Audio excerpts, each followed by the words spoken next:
Magandang araw po sa ating lahat muli at tayo po ay mag-share lang po ng konting kalaman sa paggamit ng kompas. So, meron po tayong tatlong kompas dito na dumaan po sa atin at na-experience po natin at ginagamit po natin. So, unang-una po dito, makita natin ito yung mga military compass din to. Yan po, yung dalawa na yan. Ito yung una nating nagamit. So, nauna ito natin na ginamit at saka sunod ito at saka ito. So, hanggang sa nakita natin po natin yung mas magandang gamitin sa treasure hunting. So, yan. So, ito, okay lang naman naman ito. Medyo maliit to na ginagamit ko na okay naman siya. Kailangan kuan lang, tiyagaan kasi local din to. Nabili ko lang to ito sa tawag ito sa bookstore or sa kuan, tawag ito sa school supply. Yun ko binili. Ito naman binili ko to sa Shopee. Okay, so ito okay lang naman siya sa mga beginner. Pero pag tumagal-tagal kayo, mas magandang ito yung gamitin nyo. So, ayan. Yan ang ating mga ginagamit. So, ayan. Dito medyo nalito ako nung una dito. Kung paano gamitin itong geologic compass. Okay. So, ngayon, itong mga compass na to, okay lang siya. Kung itong mga to gusto nyong gamitin, as long as original po siya, hindi lang siya local, okay siyang gamitin. Okay, so kasi maganda po yung binibigay niyang reading. Pito, mga local lang to, mga ordinary. Okay, so ito ay ordinary lang din, pero mas maganda yung result. Okay, so mas maganda yung result. So ito, medyo kwanto, okay siya, mas okay pa ito kaysa ito. Kasi ito, maraming error. Medyo nagkakaroon siya ng problema sa pag-ikot nung pag-ikot ng nasa ilalim. So nagkakaroon siya ng problema at pabago-bago yung reading. So kaya ang ginawa ko, bumili ako ng ito para i-try ulit. So the best para sa akin na pag gamitin po natin ay yung ganito, yung geologic compass. Ito yung the best kasi mas siya, mas accurate siya na gamitin at mas sensitive siya. So maganda yung movement niya, yung ikot niya ganun, yung balance. So mas maganda po siya. So kaya suggest ko pag bumili kayo ay ito na lang po. So aralin lang lang kasi medyo nakakalito. Medyo nakakalito ito. So kailangang aralin nga lang. Okay, so ito binili ko lang to sa isang online shop, pati rin ito. Okay, so pwede kayong bumili diyan sa mga online shop.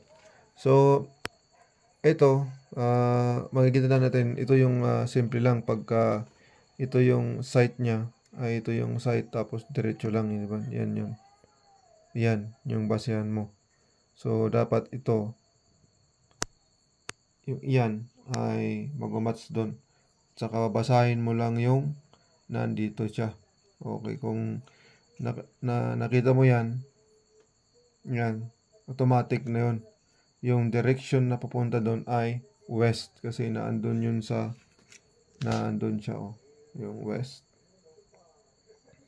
Makikita mo na agad. So, ganun lang simple ito. Pag binago mo na yung kuan naman, yung position niya, siyempre pagka ginanon mo siya, okay, so siyempre pag nandito ka, tumitingin ka rito, diretso doon, ay siyempre alam mo na south kasi andun yung S. Okay, so andun yung S.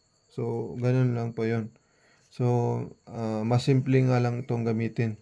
Okay, kasi nga kung saan siya nakaharap at kung saan ito tumapat dito, alam mo na doon ang west. So ganun din po lang din dito.